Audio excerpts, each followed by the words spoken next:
is a dually, so we want to keep our wheels over there.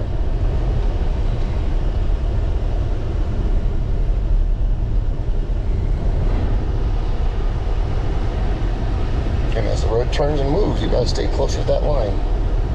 It's gonna be constantly moving, so you have to constantly move. Back to the left more. Left. Get over on the center line. I am. You're not. Get over on the center line. You're not. More. Over here. You need to be over here. There you go. Let off the gas. We're only supposed to be doing 25. Don't hit the brake, just let off the gas.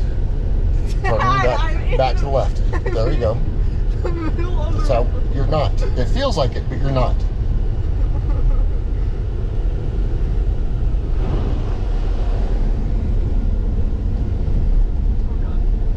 Get back on your side. Back to the left.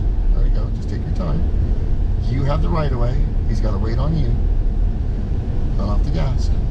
It's a diesel. It doesn't need a lot of gas. It's not like the Kia was. There's a lot of power. Back to the left. Get on top of that white line. There you go. This is a turn lane, so we need to be more to the right a little bit, but you're okay. This has a different power band. It feels different than a gas car. This thing makes a lot of grunt from the very beginning. Oh, so it's also different from Nene's car then too, right? Nene's car's a tiny, swirl-powered, I don't know what you would call it, but yeah. Thank you.